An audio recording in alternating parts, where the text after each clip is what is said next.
की और की का प्रयोग। शुभ प्रभात बच्चों। आज हम हिंदी में बहुत ही छोटी चीज़ है मगर बहुत महत्वपूर्ण है, जो कि आपकी बार बार गलतियां होती है कि की और की में अंतर, कहाँ इस की और की का प्रयोग होता है। ठीक है, हमें इसका अंतर नहीं मालूम होता, जिसकी वजह से आपकी हिंदी में गलतियां होती है। तो आज हम इसी को देखेंगे। की मतलब क में छोटी ही की मात्रा है की। इसका इंग्लिश में अगर हम देखेंगे तो क्या है, दैट।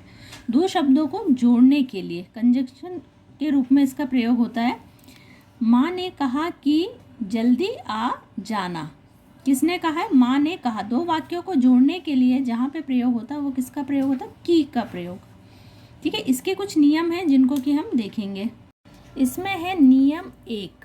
ठीक है, रूल 1, दो वाक्यों को जोड़ने के लिए, दो वाक्यों को जोड़ने के लिए किसका प्रयोग किया जाता है? की का, दैट।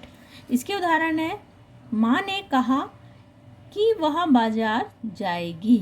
अगर हम इसका इंग्लिश में देखें, मॉम सेड दैट, दैट का यूज हो रहा है ना। She will go to the market.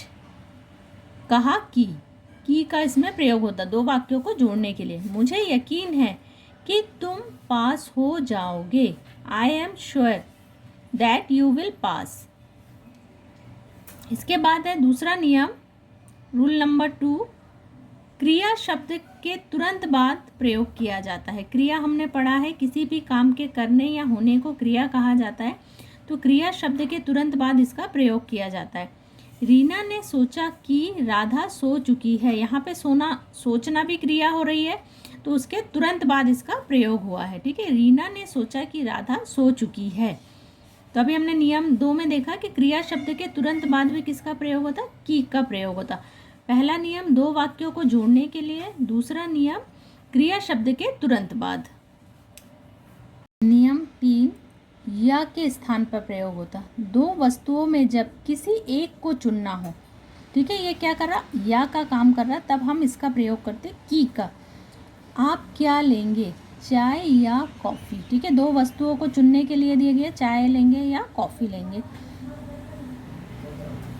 तुम्हें क्या खाना पसंद है, पिज़्ज़ा या बर्गर? यहाँ पे भी एक इसका प्रयोग होता है की का। ठीक है, दो वस्तुओं को चुनने के लिए। यहाँ पे या लिखा है, आप यहाँ पे की भी कर सकते, चाय या कॉफ़ी, चाय लेंगे कि कॉफ़ी लेंगे। ठीक है, ये हम इसमें कर सकते हैं। नियम 4 है, वाक्य के अंत में कभी भी की का प्रयोग नहीं किया जाता। जब भी कोई सेंटेंस या वाक्य खत्म हो रहा है, वहाँ पे इस की का प्रयोग नहीं किया जाएगा। इस चीज़ का आप ध्यान रखेंगे। हमने की का प्रयोग 4 देखा है। ठीक है, ये चारों को अगर आप याद रखेंगे तो आपको कहीं पे भी इनके प्रयोग करने में कोई भी परेशानी नहीं आएगी। की का प्रयोग है ना, अभी हमने की का देखा था, अब हम की का प्रयोग देखेंगे। इसमें भी 4 नियम है। नियम 1, नाम वाले या संज्ञा शब्द के बाद की का प्रयोग होता है। हमने पढ़ा है, नाम वाले शब्द हर वस्तु का नाम होता है, मतलब संज्ञा शब्दों के बाद किसका प्रयोग होता है? की का। रमा की बहन आ रही है। रमा एक संज्ञा शब्द है, तो उसके बाद की का प्रयोग हुआ। जहाँ भी संज्ञा शब्द के बाद की का प्रयोग होगा तो वो बड़ी की मात्रा वाला की का ही प्रयोग होगा। ठीक है, नाम वाले शब्द या संज्ञा शब्द, नाम वाले शब्दों को ही संज्ञा कहा जाता है, तो संज्ञा शब्द के बाद हमेशा की का प्रयोग होता है। फ्लाइट इंग्लिश वर्ड है, हवाई जहाज। की टिकट बहुत महंगी है। हवाई जहाज क्या है? संज्ञा शब्द है। ठीक है, उसके बाद भी किसका प्रयोग हुआ? की का। ये नियम 1 कि संज्ञा शब्दों के बाद की का प्रयोग होगा। नियम 2, की के बाद हमेशा स्त्रीलिंग वाले शब्द होते हैं। ठीक है, की शब्द के बाद हमेशा स्त्रीलिंग वाले शब्द होते हैं। जैसे माँ की साड़ी अलमारी में रख दो। साड़ी क्या है? की शब्द है। ठीक है, नियम 3 है, सर्वनाम शब्दों के साथ की का प्रयोग होता। कुछ सर्वनाम शब्दों के साथ, सभी सर्वनाम शब्दों के साथ नहीं है, यहाँ पे कुछ लिखा हुआ। ठीक है, कुछ सर्वनाम शब्दों के साथ की का प्रयोग। जैसे उस के साथ क्या जुड़ा? की, तो ये बना उसकी। बहन कक्षा में प्रथम आई। उनकी बेटी का आज विवाह है। उन के साथ की जुड़ के क्या बन गया? उनकी। उस, उन, ये क्या है? सर्वनाम शब्द है। उनकी बेटी का आज विवाह है। तो हमने नियम 1 क्या देखा? नाम वाले शब्दों के बाद की का प्रयोग होता है।